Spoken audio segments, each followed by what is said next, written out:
Students, आज हम लोग साइंस का चैप्टर 4 आगे कंटिन्यू करेंगे। Structure of the atom. इस चैप्टर में 5 टॉपिक्स रह गए थे और valency, atomic number, mass number, isotopes and isobars. आइए इन टॉपिक्स को हम लोग वन बाय वन डिस्कस करें। जब एटॉमिक स्ट्रक्चर आपको पढ़ाया उसने बताया था कि एटम का जो शेप होता है वो स्फेरिकल होता है और इस एटम के सेंटर में ही एटम का मोस्ट होल मास, पूरा का मास कंसंट्रेटेड होता है। और एटम के इस सेंटर को हम लोग कहते हैं न्यूक्लियस। और इस न्यूक्लियस के अंदर दो तरह के सब एटॉमिक पार्टिकल्स होते हैं।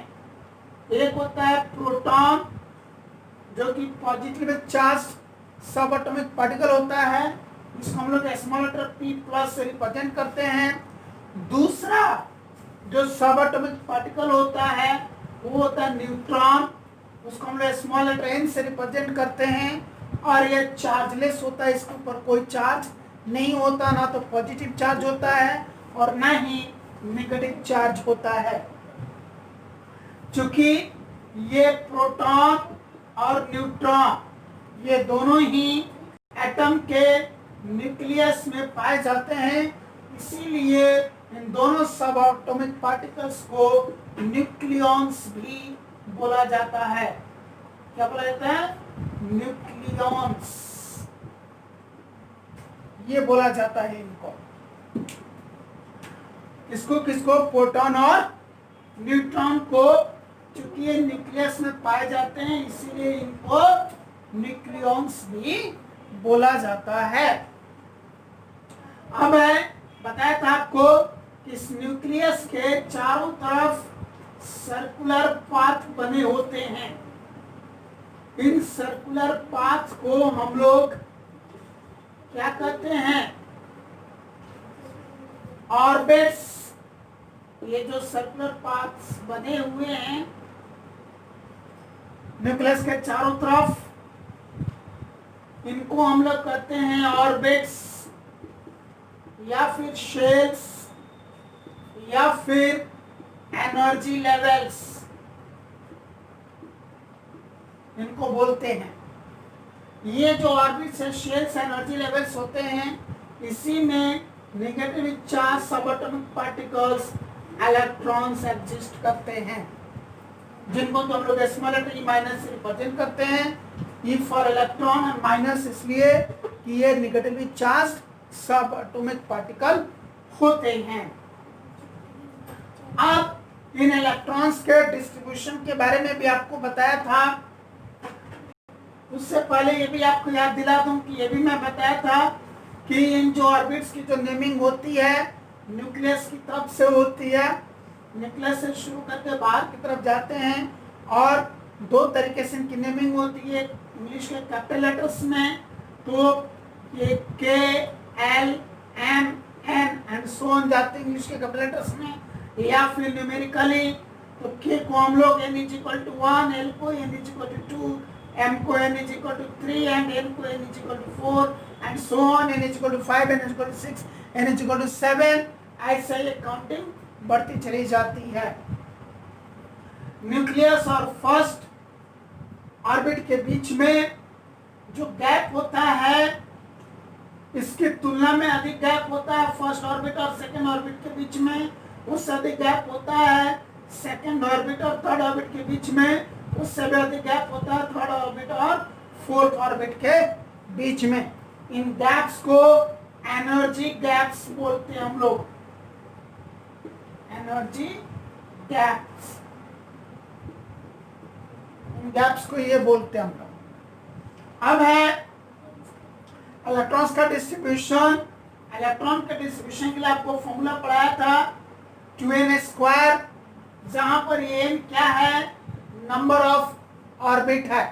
अगर हम ये डिसाइड करना है कि फर्स्ट ऑर्बिट में कितने नंबर ऑफ इलेक्ट्रॉन्स होंगे, फर्स्ट ऑर्बिट में कितने नंबर ऑफ इलेक्ट्रॉन्स होंगे, मैक्सिमम। कितने, मिनिमम की बात नहीं करते हैं, मैक्सिमम। इस फॉर्मूले से मैक्सिमम ही कैलकुलेट होता है। फॉर्मूला यूज कर हम लोग 2n² is equal two into इस n की जगह फर्स्ट ऑर्बिट के लिए क्या आएगा, 1 स्क्वायर, 1 का स्क्वायर 1 इंटू 2। उसी तरह सेकेंड ऑर्बिट के लिए 2n², 2 इंटू सेकेंड ऑर्बिट के लिए n की जगह 2 पुट करेंगे, स्क्वायर 2 का स्क्वायर 4, 4 2 जा 8 एंड सो ऑन। ऐसे ये बढ़ता चला जाएगा कैलकुलेशन। बट जो भी लास्ट ऑर्बिट, लास्ट शेल या लास्ट एनर्जी लेवल होता है उसमें मैक्सिमम 8 इलेक्ट्रॉन्स ही हो सकते हैं। ये इलेक्ट्रॉन्स के डिस्ट्रीब्यूशन के ऊपर हमने चर्चा की थी। जिस एटम में उसके लास्ट ऑर्बिट में 8 इलेक्ट्रॉन्स होते हैं वहां हम लोग कहते हैं कि उस एटम का ऑक्टेट कंप्लीट हो गया है। क्या कहते हैं, उसका ऑक्टेट कंप्लीट हो गया है। यानी कि जिस किसी भी एटम का लास्ट ऑर्बिट कंप्लीटली फिल्ड होगा, एक हीलियम को छोड़ करके, क्योंकि हीलियम में न्यूक्लियस के बाद एक ही ऑर्बिट होता है, तो ये फर्स्ट ऑर्बिट भी है और यही लास्ट ऑर्बिट भी है, इसलिए इसमें मैक्सिमम 2 इलेक्ट्रॉन्स ही होते हैं। अगर इस हीलियम की बात छोड़ दें तो बाकी सभी के सभी एलिमेंट्स के, एटम्स के लास्ट ऑर्बिट में 8 इलेक्ट्रॉन्स होने चाहिए। अगर उनके लास्ट ऑर्बिट में 8 इलेक्ट्रॉन्स हैं तो हम कहते हैं कि उस एटम का ऑक्टेट कंप्लीट है। और उस तरह के जो एटम्स होते हैं, जिन एलिमेंट्स के ये एटम्स होते हैं, उनको हम लोग कहते हैं इनर्ट गैस, इनर्ट गैसेस, है ना, नोबल गैसेस। इनको इनर्ट गैसेस या नोबल गैसेस इसके लिए बोलते हैं क्योंकि ये किसी भी रिएक्शन में पार्टिसिपेट नहीं करते हैं और ये टोटली गैसेस फॉर्म में ही पाए जाते हैं, चाहे वो हीलियम हो, आर्गन हो, नियॉन हो या कोई भी और हो। तो ऑक्टेट कंप्लीट होता है। चूंकि ऑक्टेट कंप्लीट होता है इसीलिए एटम्स कहीं किसी रिएक्शन में पार्टिसिपेट नहीं करते हैं। ये टोटली इनर्ट होते हैं, निष्क्रिय होते हैं, नोबल होते हैं।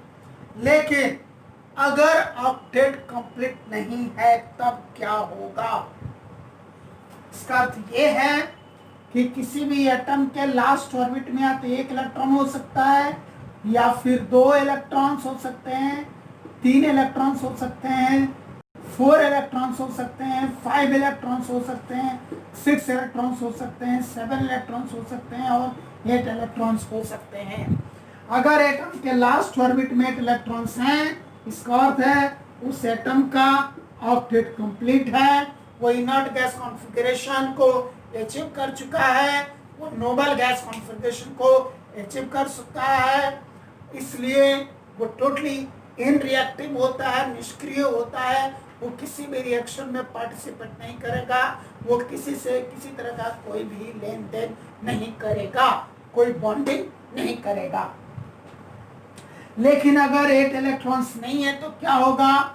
जिस इलेक्ट्रॉन के लास्ट ऑर्बिट में, जिस एटम के लास्ट ऑर्बिट में 1 इलेक्ट्रॉन हो, वो 1 इलेक्ट्रॉन लूज कर देगा।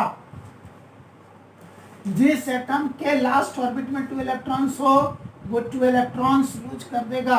जिस एटम के लास्ट ऑर्बिट में 3 इलेक्ट्रॉन्स हो, वो 3 इलेक्ट्रॉन्स लूज कर देगा। जिस एटम के लास्ट ऑर्बिट में 4 इलेक्ट्रॉन्स हो, है ना, इसकी चर्चा हम अभी करते हैं, पहले इसकी कर लें।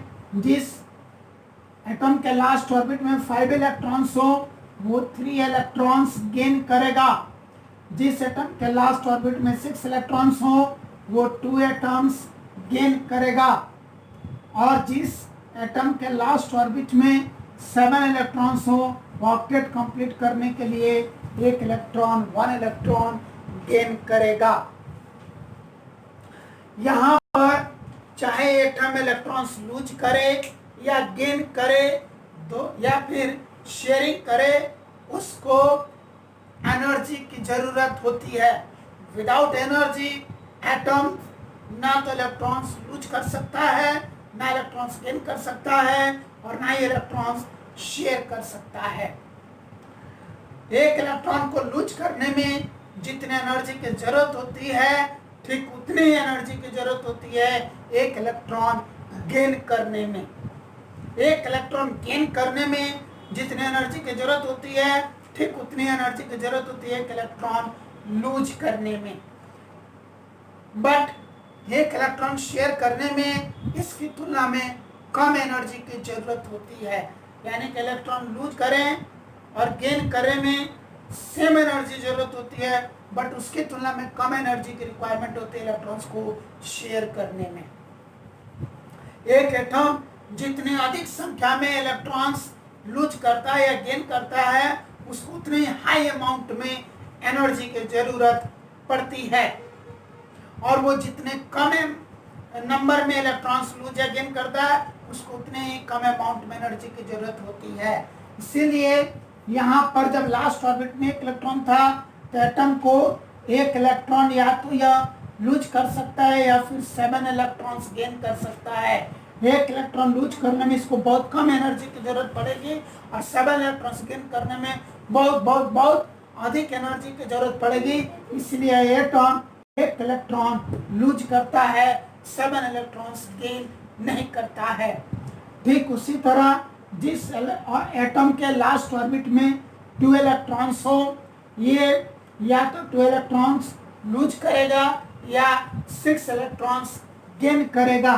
इसको 2 इलेक्ट्रॉन्स लूज करने में कम एनर्जी की जरूरत होगी in compare to 6 electrons gain करने में, इसीलिए ये 2 इलेक्ट्रॉन्स लूज करता है। जिस एटम के लास्ट ऑर्बिट में 3 इलेक्ट्रॉन्स हो, वो या तो 3 इलेक्ट्रॉन्स लूज कर सकता है या फिर 5 इलेक्ट्रॉन्स गेन कर सकता है। 3 इलेक्ट्रॉन्स लूज करने में उसको कम एनर्जी की जरूरत होगी in compare to 5 electrons gain करने में, इसलिए यह 3 इलेक्ट्रॉन्स लूज करता है। पर जिस एटम के लास्ट ऑर्बिट में 4 इलेक्ट्रॉन्स हो, वो या तो 4 इलेक्ट्रॉन्स लूज कर सकता है या फिर 4 इलेक्ट्रॉन्स गेन कर सकता है। चाहे वो 4 इलेक्ट्रॉन्स लूज करे, चाहे वो 4 इलेक्ट्रॉन्स गेन करे, उसको सेम अमाउंट ऑफ एनर्जी की जरूरत पड़ेगी। लेकिन अगर वो 4 इलेक्ट्रॉन्स शेयर करता है तो उसको बहुत कम एनर्जी की जरूरत पड़ेगी।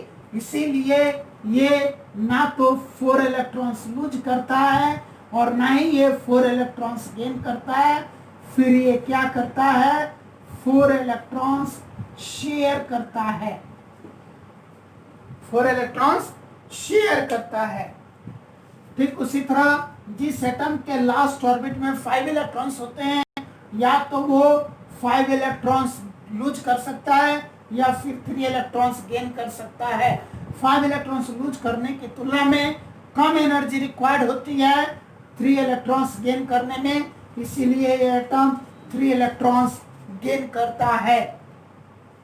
ठीक उसी तरह जिस एटम के लास्ट ऑर्बिट में 6 इलेक्ट्रॉन्स होते हैं, वो या तो 6 इलेक्ट्रॉन्स लूज करेगा या फिर 2 इलेक्ट्रॉन्स गेन कर सकता है। 6 इलेक्ट्रॉन्स लूज करने में जितनी एनर्जी रिक्वायर्ड होती है उसकी तुलना में बहुत कम एनर्जी रिक्वायर्ड होती है 2 इलेक्ट्रॉन्स गेन करने में, इसलिए एटम 2 इलेक्ट्रॉन्स गेन करता है। और जिस एटम के लास्ट ऑर्बिट में 7 इलेक्ट्रॉन्स होते हैं, उसको या तो 7 इलेक्ट्रॉन्स लूज करे या फिर 1 इलेक्ट्रॉन गेन करे ऑक्टेट कंप्लीट करने के लिए। तो 7 इलेक्ट्रॉन्स लूज करने की तुलना में बहुत कम एनर्जी की जरूरत होती है 1 इलेक्ट्रॉन गेन करने के लिए, इसीलिए एटम 1 इलेक्ट्रॉन गेन करता है। और जिसमें 8 इलेक्ट्रॉन्स है उसका तो ऑक्टेट कंप्लीट है, पूरा का पूरा पेट भरा हुआ है, जितने इलेक्ट्रॉन्स चाहिए उतने उसके पास ऑलरेडी हैं, इसलिए इसको या तो ना तो इलेक्ट्रॉन लूज करने की जरूरत है और ना ही इलेक्ट्रॉन्स गेन करने की जरूरत है, या कुछ भी नहीं करता है। तो ये हमने देखा। अब यहाँ पर एक एटम जितने नंबर ऑफ इलेक्ट्रॉन्स लूज करता है या जितने नंबर ऑफ इलेक्ट्रॉन्स गेन करता है या जितने नंबर ऑफ इलेक्ट्रॉन्स वो शेयर करता है, वही उसकी वैलेंसी कहलाती है। वही उसकी वैलेंसी कहलाती है। यानी कि व्हाट इज वैलेंसी? वैलेंसी क्या है? तो valency is the number of electrons that can be lose or gained by an atom to complete its octet or to achieve its inert gas configuration or to achieve its noble gas configuration। एक atom को octet complete करने के लिए या inert gas configuration achieve करने के लिए या नोबल गैस कॉन्फ़िगरेशन अचीव करने के लिए जितना नंबर ऑफ इलेक्ट्रॉन्स लूज करने या गेन करने या शेयर करने की जरूरत होती है, उसी नंबर ऑफ इलेक्ट्रॉन्स को हम लोग कहते हैं उस एटम की वैलेंसी। एक बार फिर से, valency is the number of electrons that is required to be lose और गेन और share by an atom to complete its octet. या फिर यूं कह सकते हैं, valency is the number of electrons required to be loose or gain or share by an atom to achieve its noble gas configuration। या फिर हम ऐसे भी कह सकते हैं, valence is the number of electrons that is required to be loose or gain or share to achieve its inert gas configuration। इस तरीके से हम वैलेंसी की डेफिनेशन दे सकते हैं। और ये देखिए कि एक एटम जितने नंबर ऑफ इलेक्ट्रॉन्स लूज या गेन या शेयर करता है, वो उतने ही अधिक बॉन्डिंग करता है, यानी कि उतने अधिक मात्रा में वो अनदर एटम से या तो अपने ही एलिमेंट के दूसरे एटम से या फिर अदर एलिमेंट के एटम के साथ वो कंबाइन करता है। यानी कि वो कितने नंबर ऑफ इलेक्ट्रॉन्स लूज या गेन या शेयर कर सकता है, वो उसकी कंबाइनिंग कैपेसिटी होती है, कंबाइन करने की कैपेसिटी होती है। तो इसलिए हम लोग वैलेंसी को इस तरह से भी डिफाइन कर सकते हैं कि valency is the combining capacity of an atom. Valency is the combining capacity of an atom. Valency एक एटम की कंबाइनिंग कैपेसिटी होती है। तो यहाँ पर हमने चर्चा कर ली वैलेंसी के। अब हम लोग चर्चा करते हैं एटॉमिक नंबर की। What is atomic number? Atomic number is the total number of protons present in the nucleus of an atom. In other words, we can say that atomic number is the total number of electrons present in an atom।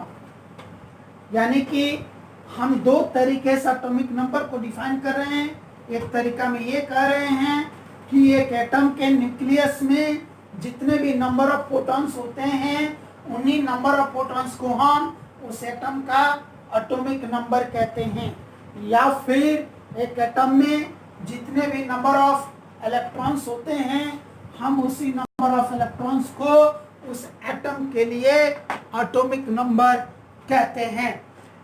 ये दोनों बातें इसलिए कह रहे हैं, एक बार हम atom के प्रोटॉन की संख्या को एटॉमिक नंबर कह दे रहे हैं, एक बार इलेक्ट्रॉन की संख्या को एटॉमिक नंबर कह दे रहे हैं। दोनों ही बातें कह दे रहे हैं। क्यों कह दे रहे हैं? इसलिए कह दे रहे हैं कि एक स्टेबल एटम में जितने नंबर ऑफ इलेक्ट्रॉन्स होते हैं, उतने ही नंबर ऑफ प्रोटॉन्स होते हैं। ये आपको पहले भी मैंने पढ़ाया है। तो इस हिसाब से एटॉमिक नंबर क्या हो गया? Atomic number is equal to number of protons present in an atom और it is the number of electrons present in an atom. एक एटम में जितने भी नंबर ऑफ प्रोटॉन्स प्रेजेंट है वो एटॉमिक नंबर है। एक एटम में जितने भी नंबर ऑफ इलेक्ट्रॉन्स प्रेजेंट है वो भी एटॉमिक नंबर है। यानी atomic number is equal to number of protons is equal to number of electrons. ये तीनों ही चीजें एक बराबर होती हैं, आपस में इक्वल होती हैं। Atomic number, number of proton और number of electrons. Atomic number को हम लोग लेटर जेड से कैपिटल लेटर जेड से रिप्रेजेंट करते हैं। सिंबॉलिकली एटॉमिक नंबर को हम लोग कैपिटल लेटर जेड से रिप्रेजेंट करते हैं। चलिए, तो इस हिसाब से हाइड्रोजन का एटॉमिक नंबर कितना हो गया? हाइड्रोजन का एटॉमिक नंबर यानी कि Z=1 हो गया, क्योंकि इसमें एक ही प्रोटॉन होता है या फिर एक ही इलेक्ट्रॉन होता है। उसी तरह हीलियम का एटॉमिक नंबर यानी कि Z=2, क्योंकि हीलियम के अंदर 2 प्रोटॉन होते हैं या फिर 2 इलेक्ट्रॉन होते हैं। ये हो गया। अब हम लोग बात करते हैं मास नंबर की। What is mass number? Mass number of an atom is equal to number of protons plus number of neutrons present in the nucleus of an atom। एक एटम के न्यूक्लियस में जितने भी नंबर ऑफ प्रोटॉन्स और जितने भी number of neutrons होते हैं उन दोनों को ऐड कर दीजिए, जो आंसर आएगा वही उसका मास नंबर होता है। डिफाइन कैसे कर सकते हैं? Mass number is the total number of protons and neutrons present in the nucleus of an atom। एक एटम के न्यूक्लियस में जितने भी टोटल नंबर ऑफ प्रोटॉन्स और न्यूट्रॉन्स पाए जाते हैं उसी को उस एटम का मास नंबर हम लोग कहते हैं। तो ये एक फॉर्मूला बन गया, mass number is equal to number of protons plus number of neutrons, या इन अदर वर्ड्स हम ये भी कह सकते हैं mass number is equal to number of electrons plus number of neutrons. ऐसा क्यों कह सकते हैं जी? क्योंकि जितने नंबर ऑफ प्रोटॉन होते हैं स्टेबल एटम में उतने ही नंबर ऑफ इलेक्ट्रॉन्स भी होते हैं, इसलिए इसकी जगह ये चीज हम लोग लिख सकते हैं।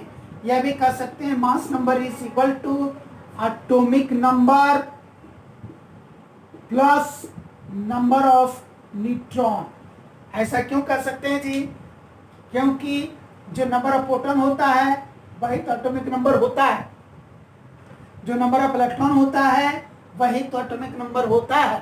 यहाँ पर बताया ना atomic number is equal number of proton is equal number of electron, यानी कि atomic number, number of proton, number of electron तीनों एक बराबर होते हैं, इसीलिए एक की जगह दूसरे और तीसरे को लिखा जा सकता है, यानी कि नंबर ऑफ प्रोटॉन की जगह number of electron atomic number लिखा जा सकता है। तो इस तरह से ये 3 तरह के फॉर्मूले बन जाते हैं। इनमें से अब हम लोग फॉर्मूले डिराइव कर सकते हैं। नंबर ऑफ प्रोटॉन के लिए क्या हो जाएगा? ये हो जाएगा मास number minus number of neutron, है ना, या फिर नंबर ऑफ इलेक्ट्रॉन के लिए भी सेम फॉर्मूला हो जाएगा मास number minus number of neutron, या फिर नंबर ऑफ, या फिर एटॉमिक नंबर, है ना, एटॉमिक नंबर जिसको कि हम लोग जेड से भी रिप्रेजेंट करते हैं, उसके लिए भी यही फॉर्मूला हो जाएगा मास number minus number of neutron. इसी ऊपर वाले फॉर्मूले में से फॉर्मूले को हमने डिराइव कर लिया। इसी तरह ये फॉर्मूला भी हम डिराइव करके निकाल सकते हैं। Number of neutron is equal to mass number minus number of proton, या फिर नंबर ऑफ न्यूट्रॉन के लिए फॉर्मूला हम लिख सकते हैं mass number minus number of electron, या फिर number neutron is equal to mass number minus atomic number, जिसको कि हम लोग कैपिटल जेड से रिप्रेजेंट कर सकते हैं, यानी कि इस तरह से भी लिख सकते हैं मास नंबर माइनस जेड।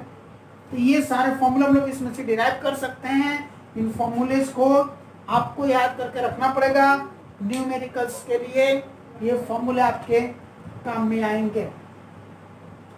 अब है कि हमने पढ़ा एटॉमिक नंबर और मास नंबर, ठीक है। तो अब दोनों को मिला करके रिप्रेजेंट करना हो एक एटम के साथ, तो हम लोग कैसे रिप्रेजेंट कर सकते हैं उसको देखें हम लोग। तो सबसे पहले हम लोग क्या करते हैं, एटम का सिंबल लिखते हैं, सिंबल ऑफ एटम, है ना। और फिर जो ये एटम का सिंबल हम लोग लिखते हैं, इसके लेफ्ट साइड ऊपर यहाँ पर हम लोग लिखते हैं उसका मास नंबर, और इसी सिंबल के लेफ्ट में यहाँ पर नीचे हम लोग लिखते हैं एटॉमिक नंबर। फॉर एग्जाम्पल के रूप में हम लोग लिख सकते हैं इस तरीके से, हाइड्रोजन H11 है ना। अभी क्या हो गया, हाइड्रोजन का एटॉमिक नंबर है और ये उसका मास नंबर है। कार्बन C612, ये कार्बन का एटॉमिक नंबर है और ये कार्बन का मास नंबर है। यूरेनियम 92-235, ये यूरेनियम का एटॉमिक नंबर और ये उसका मास नंबर। इस तरह से क्लोरीन Cl1735, यानी कि ये हो गया क्लोरीन का एटॉमिक नंबर और ये हो गया क्लोरीन का मास नंबर। अब मेरे ख्याल से इतने एग्जांपल्स काफी आपको समझाने के लिए कि हम लोग सिंबॉलिकली एक एटम के एटॉमिक नंबर और मास नंबर को कैसे रिप्रेजेंट कर देते हैं, ये हो गया। अब हम लोग मास नंबर के बाद चर्चा करते हैं आइसोटोप्स की। What are isotopes? आइसोटोप्स क्या होते हैं? आइसोटोप्स एक ही एलिमेंट के ऐसे एटम्स होते हैं। आइसोटोप्स एक ही एलिमेंट के ऐसे एटम्स होते हैं जिनका एटॉमिक नंबर तो सेम होता है बट मास नंबर डिफरेंट होता है। और जब एटॉमिक नंबर सेम रहेगा तो इसका अर्थ है उसका केमिकल प्रॉपर्टी सेम रहेगा। मास नंबर डिफरेंट हो जाएगा, इसका अर्थ है उसका फिजिकल प्रॉपर्टी डिफरेंट हो जाएगा। तो हम लोग आइसोटोप्स को दो तरीके से डिफाइन कर सकते हैं। पहला तरीका, isotopes are the atoms of an element having same atomic number but different mass number. In other words हम ये कह सकते हैं isotopes are atoms of same element having same chemical properties but different physical properties.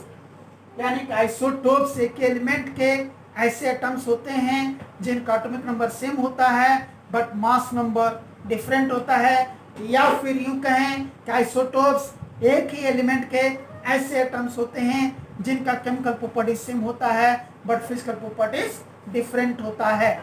Example के लिए हम लोग कह सकते हैं कि हाइड्रोजन के आइसोटोप्स ऑफ हाइड्रोजन,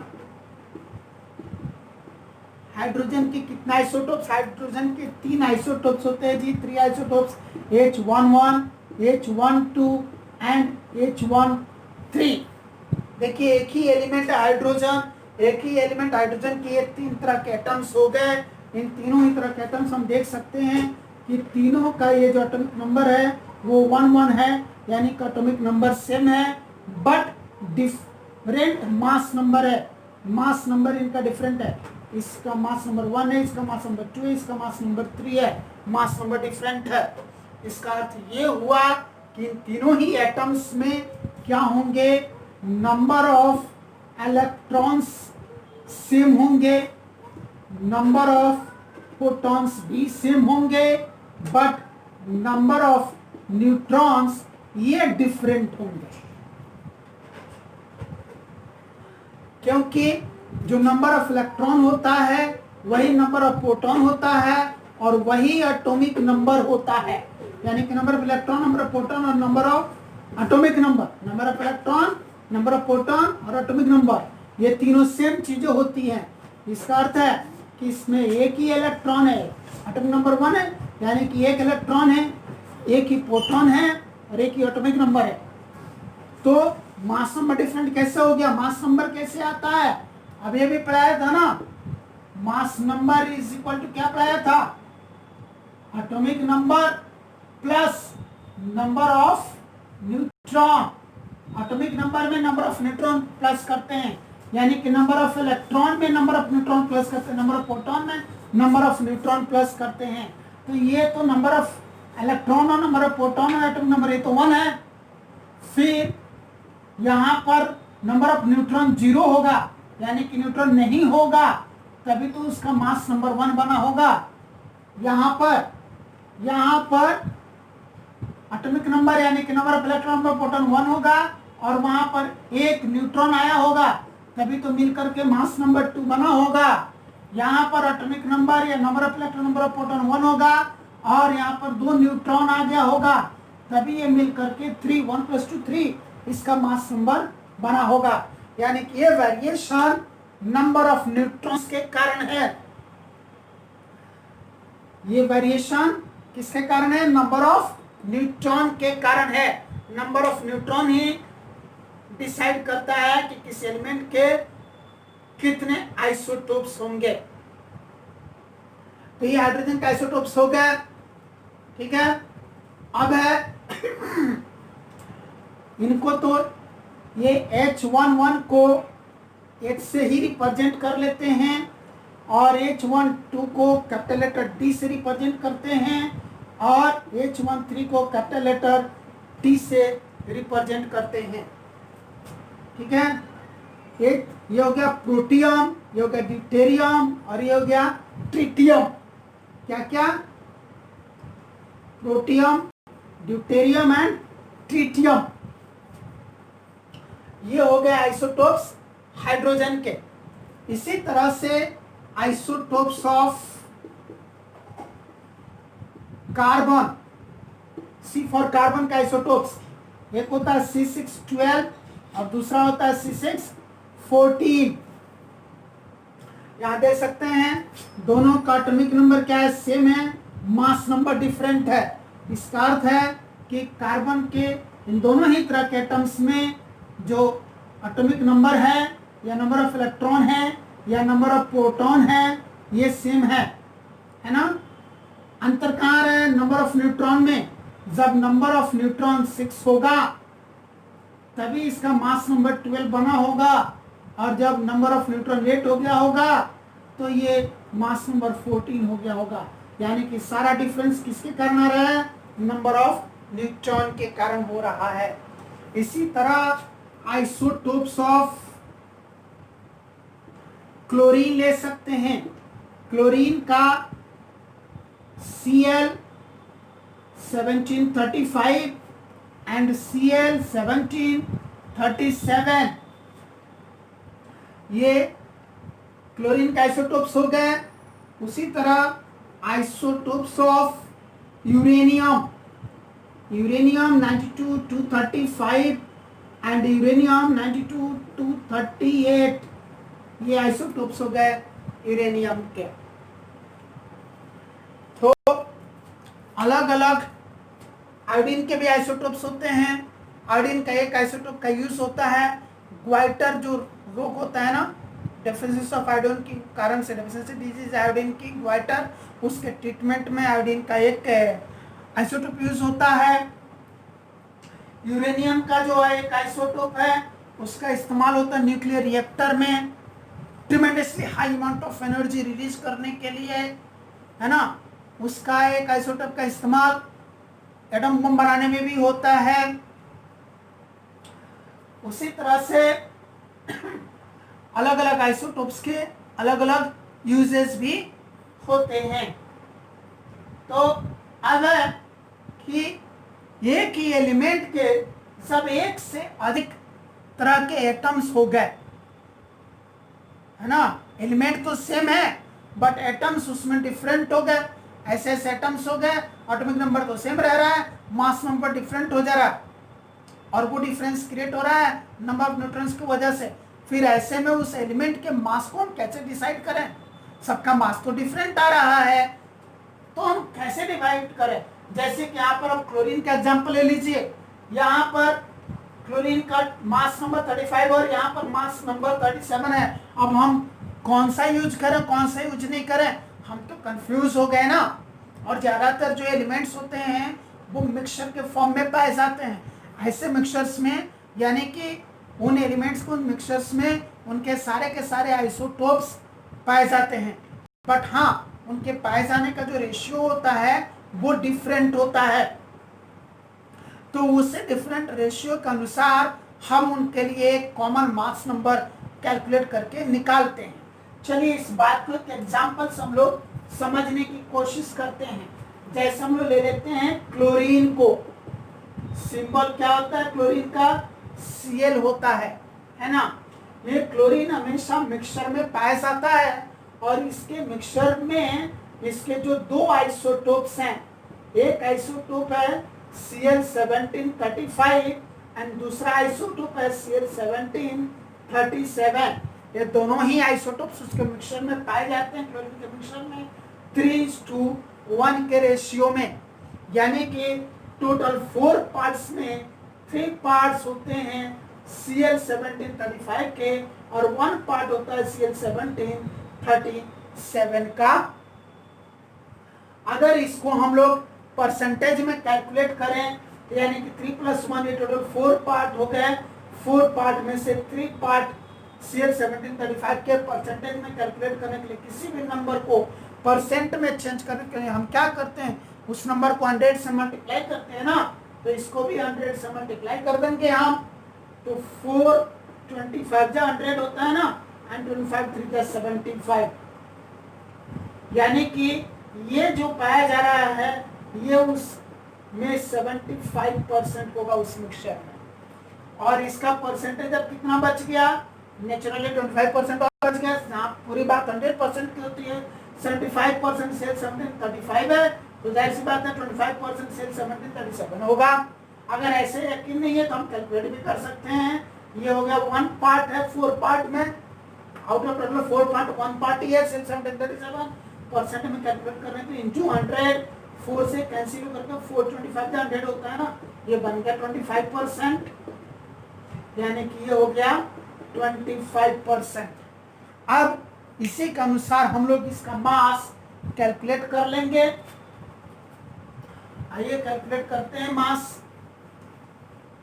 तो हम जो भी मिक्सचर हमको मिलेगा क्लोरीन का, उस क्लोरीन का मास कैसे कैलकुलेट करेंगे। क्लोरीन एक मिक्सचर के रूप में मिलेगा जिस मिक्सचर में ये दोनों आइसोटोप्स 3:1 के रेशियो में पाए जाएंगे। यानी कि ये वाला आइसोटोप Cl1735 75% होगा और ये वाला आइसोटोप Cl1737 ये 25% होगा। तो इसका अर्थ ये हो गया। अब इसका मास हम लोग कैलकुलेट करें। कैसे कैलकुलेट करेंगे, तो ये हो गया 4 पार्ट में, आउट ऑफ 4 पार्ट 3 पार्ट्स है ना, किसके हो गए, इसके क्लोरीन के हो गए, राइट। और इस वाले क्लोरीन का मास कितना है, इसको जब हमने परसेंटेज में कैलकुलेट किया कितना आया, 75% आया। और ये वाला जो है वो है आउट ऑफ 4 पार्ट 1 पार्ट, इसको जब परसेंट में कैलकुलेट किया तो कितना आया, 25%। इसका मास नंबर कितना है, यहाँ पर देखिए 35 है ना, यानी कि ये 35 का 75% मास इसका आएगा, प्लस इसका वाले का एटॉमिक मास कितना है 37, यानी कि 37 का 25% यहाँ आएगा। 75% घटाने के लिए अपन 100 आता है ना, इसीलिए 75/100 हुआ, 25/100 हो गया ये 25% की जगह, क्योंकि परसेंट घटाने के लिए इसका अपन में 100 आ गया। अब कैलकुलेट करें तो कितना हो गया ये,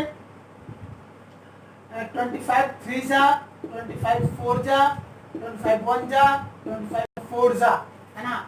ये हो गया 35 3 जा 105/4 प्लस 37 में 37/4। इसको ऐड करेंगे तो एलसीएम तो 4 आएगा ना, दोनों ऐड हो जाएंगे, कितना हो जाएगा 142/4। अब इसको डिवाइड करें कितना आएगा, 4 3 जा 12, 2 रिमाइंडर आएगा ना, उसके ऊपर 2 आएगा 22, 4 5 जा 20, अभी 2 रिमाइंडर आएगा, या डेसिमल डालेंगे तो उसके ऊपर 0 आकर 20 हो जाएगा, एंड 4 5 जा 20। नहीं समझ में आई बात तो रफ का यूज करो ना, कोई शर्म झिझक किस लिए, यूज द रफ। 4 3 जा 12, देखिए आया, फिर 2 22, 4 5 जा 20, 2 डेसिमल 0, फिर 4 5 जा 20, कैन सी आ गया। तो यही मास हम लोग क्लोरीन का कैलकुलेशन में लेते हैं और आपने यूज भी किया होगा 35.5। इसी तरह से हर एलिमेंट जिसमें आइसोटोप्स पाए जाते हैं, ऐसे ही एवरेज मास निकाला जाता है। क्या निकाला जाता है? Average mass. अब देखिए, इसको जब हम लोगों ने परसेंट में कैलकुलेट करके निकाला तब भी वही आया, बिना परसेंट में भी तुम निकाल सकते थे डायरेक्टली, है ना, क्योंकि जब ये 3:1 रेशियो में है, तुमको पता है इसका मास 35 है और ये टोटल बन रहा 4 पार्ट, है ना। उस 4 पार्ट में 3 पार्ट ये है 23/4 प्लस इसका मास है 37, है ना, और इसका शेयर कितना है? आउट ऑफ 4 पार्ट में 1 पार्ट। यही चीज बन गया ना यहाँ पर। ये देखिए, ये जो चीज यहाँ था वही चीज यहाँ आया। तो हम डायरेक्टली इस तरीके से भी कैलकुलेट कर सकते हैं, अदरवाइज परसेंटेज में भी कन्वर्ट करके कर सकते हैं। ये कंसेप्ट क्लियर हो गया। अब हम लोग बात करेंगे आइसोबार्स के। Isobars are the atoms having same mass number but different atomic number. अब यहां देखिए क्या हो गया। ये ऐसे एटम्स होते हैं जिनका मास नंबर सेम होता है बट एटॉमिक नंबर डिफरेंट होता है। मास नंबर सेम हो गया, इसका अर्थ फिजिकल प्रॉपर्टीज सेम हो गई, एटॉमिक नंबर डिफरेंट हो गया, यानी कि केमिकल प्रॉपर्टीज डिफरेंट हो गई। देखिए, मास नंबर डिसाइड करता है फिजिकल प्रॉपर्टी को और एटॉमिक नंबर डिसाइड करता है केमिकल प्रॉपर्टीज को। बात मेरी समझ में आ रही है ना। जब आइसोटोप्स में एटॉमिक नंबर्स सेम थे और एटॉमिक नंबर किसको डिसाइड कर रहे हैं? केमिकल प्रॉपर्टीज को, यानी कि केमिकल प्रॉपर्टीज सेम हो गई। मास नंबर डिफरेंट थे और मास नंबर किसको डिसाइड करते हैं? फिजिकल प्रॉपर्टीज को, इसलिए यहाँ पर फिजिकल प्रॉपर्टीज डिफरेंट थे। यहाँ क्या हो रहा है आइसोबार्स में कि मास नंबर सेम हो रहे हैं और मास नंबर डिसाइड करते हैं फिजिकल प्रॉपर्टीज को, यानी कि इन एटम्स की फिजिकल प्रॉपर्टीज सेम हो गए और एटॉमिक नंबर्स डिफरेंट हैं। एटॉमिक नंबर्स किसको डिसाइड करते हैं? केमिकल प्रॉपर्टीज को, इसलिए इनकी केमिकल प्रॉपर्टीज डिफरेंट होगी। तो इसको भी दो तरीके से हम लोग डिफाइन कर सकते हैं। पहला डेफिनेशन ये कि isobars are atoms having same mass number but different atomic number. दूसरा डेफिनेशन ये कर सकते हैं कि isobars are atoms having same physical properties but different chemical properties. Isobars वो एटम्स होते हैं जिनका मास नंबर सेम होता है बट एटॉमिक नंबर डिफरेंट होता है, या फिर आइसोबार्स वो एटम्स होते हैं जिनका फिजिकल प्रॉपर्टीज तो सेम होता है बट केमिकल प्रॉपर्टीज डिफरेंट होता है। तो दो तरीके से इनको हम लोग डिफाइन कर सकते हैं। एग्जांपल के लिए ले सकते हैं, आइसोबार्स में आर्गन है, एटॉमिक नंबर 18 है ना, और मास नंबर है 40। उसी तरह कैल्शियम है, atomic number 20 but mass number 40। आप देख सकते हैं कि दोनों का मास नंबर सेम है, 40 है, बट एटॉमिक नंबर डिफरेंट है ना। तो ये दोनों क्या हो गए? आइसोबार्स हो गए। तो क्या हो गया? आइसोबार्स। अब आप एक चीज और गौर करेंगे, जब आइसोटोप्स के बारे में पढ़ाया तो उसमें जो एटम्स आ रहे थे वो सेम एलिमेंट के आ रहे थे, और आइसोबार्स में जो एटम्स आ रहे हैं वो डिफरेंट एलिमेंट के। ये बात ध्यान में रखने वाली है कि आइसोटोप्स में जो एटम्स आते हैं वो सेम एलिमेंट के होते हैं, बट आइसोबार्स में जो एटम्स आते हैं वो डिफरेंट एलिमेंट के होते हैं। यहाँ पर एलिमेंट ही चेंज हो जाते हैं, यहाँ पर एलिमेंट सेम रहता है, यहाँ पर एलिमेंट चेंज हो जाता है।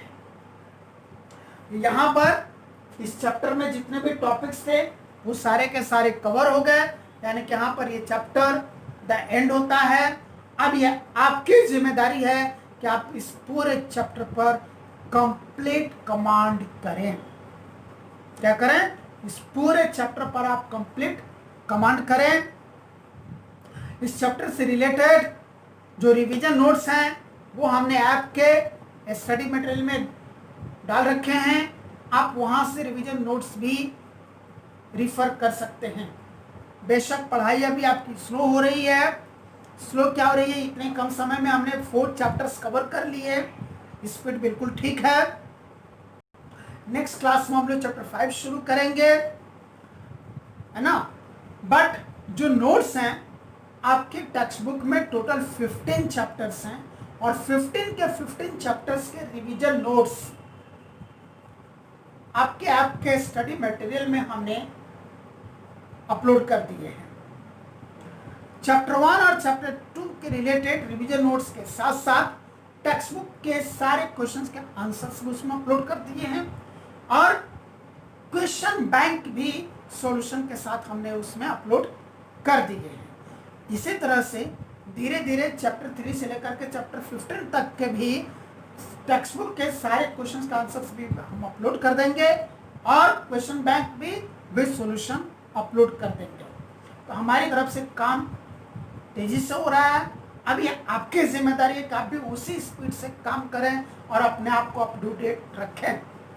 तो मैं यहाँ पर ये आपको सजेस्ट करूँगा कि चैप्टर 4 पर कमांड करें, और साथ साथ एक बार क्विक रिवीजन भी चैप्टर 1, चैप्टर 2, चैप्टर 3, चैप्टर 4 पे कर लें। ये चारों के चारों चैप्टर्स केमिस्ट्री से रिलेटेड हैं, और ये कहीं ना कहीं एक दूसरे से को रिलेटेड हैं।